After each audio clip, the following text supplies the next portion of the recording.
سے تعلق توڑے تو تم تعلق جوڑو. سمجھے نہیں آپ کا کوئی رشتہ دار آپ کو دیکھ کر گلی بدل دیا, ہمارا بھی مل جائے گا تو سلام کرنا پڑے گا, ہم سلام آئے گا بھی تو سلام کرنا پڑے گا. سمجھ رہے نا؟ یا پھر اگر آپ کا کوئی سامنے گلی والا آ رہا ہے, وہ آپ کو دیکھ کر چہرہ بدل رہا ہے, آقا فرماتے اگر وہ دیکھ کر آپ سے دور بھاگ رہا ہے تو تم اس سے قریب ہو جاؤ, اس کے قریب ہو کر جا کر اس سے سلام کرو, اس سے دل ملا لو. آقا فرماتے جو انسان اپنے اندر یہ خوبی پیدا کر لے, کل قیامت میں اللہ اس کا حساب چٹکی میں کر دے. اب اس کی فضیلت سنیے آپ. جب کوئی بندہ اپنے ناراض بھائی کو منانے کے لیے جاتا ہے, آقا فرماتے ہیں جب کوئی ایک شخص اپنے ناراض بھائی کو منانے کے لیے ایک گلی سے دوسری گلی میں جاتا ہے, ایک محلے سے دوسرے محلے میں جاتا ہے, تو میرے آقا فرماتے ہیں جب اپنے بھائی کو منانے کے لیے اور سلام کرنے کے لیے جب اپنے گھر سے نکلتا ہے تو اس کے استقبال کے لیے راستے میں اللہ کے ملائکہ کھڑے ہوتے ہیں, اللہ کے فرشتے کھڑے ہوتے ہیں, اللہ کے ملائکہ. اور آقا فرماتے ہیں جب آپ سلام کرنے کے لیے نکل جاتے ہیں اور آپ جب سلام کر لیتے ہیں, سلام کرنے کے بعد حضور فرماتے ہیں اللہ تعالیٰ اسے دو نیکی دیتا ہے, دو نیکی. سلام کرنے کی نیکی الگ اور آپ نے جو اسے منانے کا ارادہ کیا اس کی نیکی الگ. اللہ تعالیٰ ڈبل نیکی دیتا ہے. لیکن ہو سکتا ہے آپ نے سلام کر لیا تو آپ کا بھائی آپ کے سلام کا جواب دے دے, اور ہو سکتا ہے نہ دے. تو آقا فرماتے ہیں اگر تمہارے سلام کا جواب دے دے تو اچھی بات, اگر نہیں دیتا ہے تو کل قیامت کے دن تیری پکڑ نہیں ہوگی اور تیرے سلام کا جواب اللہ کے فرشتے دیتے ہیں.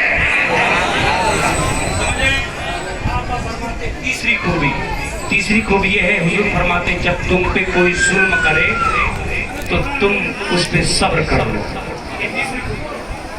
کوئی تم پہ ظلم کرے تو تم صبر کر لو. ہماری تھنکنگ کیا ہے, تم ایک گالی دو گے ہم تم کو بالکل پیور 10 گالی دیں گے, تم ہمیں 50 گالی دو گے ہم تم کو دیسی 375 گالی دیں گے, تم ایک لٹھ مارو گے ہم تمہیں 50 لٹھ ماریں گے, تم ایک FIR کراؤ گے ہم تم پہ 20 FIR کرائیں گے. آج ہماری سوچ ہی ہوتی ہے, لیکن آپ کا اس کا پیغام نہیں دیتے ہیں. حضور تو پیغام یہ دیتے ہیں اگر کوئی تم پہ ظلم کرے تو تم صبر کر لو. یہی ہے آمینہ کے لال کا پیغام, یہی ہے میرے مصطفیٰ کا فرمان. جب تم پہ کوئی ظلم کرے تو تم صبر کر لو.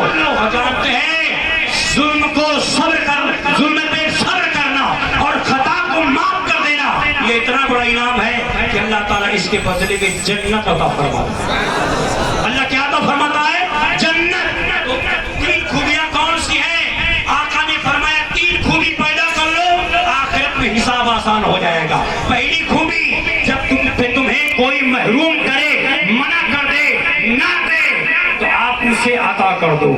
دوسری خوبی جب کوئی تم سے تعلق توڑے, رشتہ ختم کرے, آقا فرماتے آپ رشتہ جوڑ دو. اور آقا فرماتے تیسرے نمبر پہ جب تم پہ کوئی ظلم کرے تو تم اسے معاف کر دو, تم صبر کرو. یہ ہے 3 خوبیاں, اور تینوں خوبیوں کا اپنا الگ الگ مقام ہے.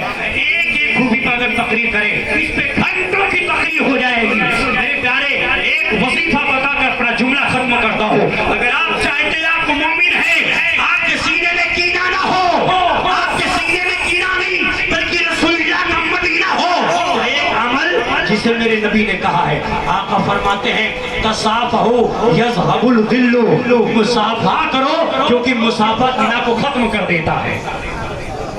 مصافحہ کرو کیونکہ مصافحہ کینہ کو ختم کر دیتا ہے. تو آپ سلام کریں اور مصافحہ کو عام کیجیے.